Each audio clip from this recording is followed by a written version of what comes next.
গুৱাহাটীৰ model English একাডেমীৰ প্ৰথম বাৰ্ষিক অধিৱেশন আৰু প্ৰতিষ্ঠা দিৱস উদযাপন। নগাঁও জিলাৰ ঢিঙৰ বেচামাৰীস্থিত মডেল ইংলিছ একাডেমীৰ প্ৰথম বাৰ্ষিক প্ৰতিষ্ঠা দিৱসটো ২৭ আৰু ২৮ জানুৱাৰী দুদিনীয়া বৰ্ণাঢ্য কাৰ্যসূচীৰে অনুষ্ঠিত হৈ যায়। কাৰ্যসূচী অনুসৰি ২৭ জানুৱাৰীৰ পুৱা ৮:৩০ বজাত বিদ্যালয়ৰ পতাকা উত্তোলন কৰে পৰিচালনা সমিতিৰ সভাপতি হাইকুল ইছলামে।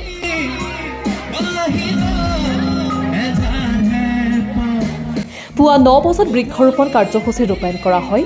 ৯:৩০ বজাত সম্বৰ্ধনা অনুষ্ঠান অনুষ্ঠিত হয়। ১১ বজাত আলিটাঙনি উছমানিয়া উচ্চতৰ মাধ্যমিক বিদ্যালয়ৰ অৱসৰপ্ৰাপ্ত শিক্ষক জালালুদ্দিন আহমেদ খণ্ডকাৰৰ সভাপতিত্বত মুকলি সভা অনুষ্ঠিত হৈ যায়।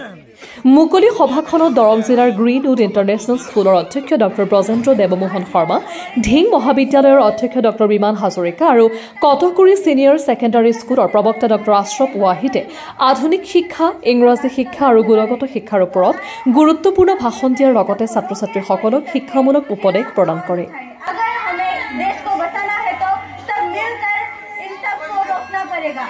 এই মুকলি সভাখনত নগাঁও জিলা পৰিষদৰ প্ৰাক্তন সভাপতি হাইদৰ আলী, বালিজান প্ৰাথমিক বিদ্যালয়ৰ শিক্ষক মুজাম্মিল হুছেইন আৰু প্ৰবক্তা জমিল আহমেদ উপস্থিত আছিল। ২৮ জানুৱাৰীৰ পুৱা ৯ বজাত ছাত্ৰ ছাত্ৰীৰ দ্বাৰা প্ৰদৰ্শিত বিচিত্ৰ অনুষ্ঠান অনুষ্ঠিত হয়। বিয়লি ১ বজাত আমন্ত্ৰিত শিল্পীৰ দ্বাৰা গীতৰ শৰাই অনুষ্ঠান অনুষ্ঠিত হয়।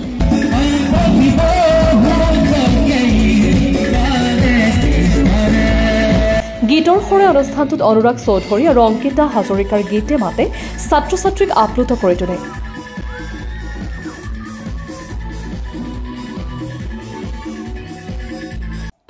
প্ৰথম বাৰ্ষিক প্ৰতিষ্ঠা দিৱসৰ সাংস্কৃতিক অনুষ্ঠানটোত অধ্যক্ষ মাজাহাৰুল ইছলাম আজাদ, শৈক্ষিক সম্পাদক মুস্তাফিজুৰ ৰহমান, ছামিম আহমেদ, অৰ্ণৱ মেধি আৰু শিক্ষয়িত্ৰী মদিনা চুলতানাকে আদি কৰি ছাত্ৰ ছাত্ৰীসকল উপস্থিত আছিল। News desk report, national TV. বহুত ভাল আমি ৰেচপেক্ট পাইছোঁ আৰু সকলো ষ্টুডেণ্টৰ বহুত ভাল ৰেচপেক্ট পাইছোঁ, গাই ভাল লাগিলে। আমি আচলতে শিল্পীসকলে কি ভাল পাওঁ, যাতে আমাক তেনেকৈ ৰেচপেক্ট কৰক, আমাৰ লগতে আমাকো সহযোগিতা কৰক, তেতিয়া আমাৰো গাই ভাল লাগে। আমি আমাৰ মডেল ইংলিছ একাডেমীয়ে দুদিনীয়া কাৰ্যসূচীৰে আজি সমাপ্তিৰ দিন।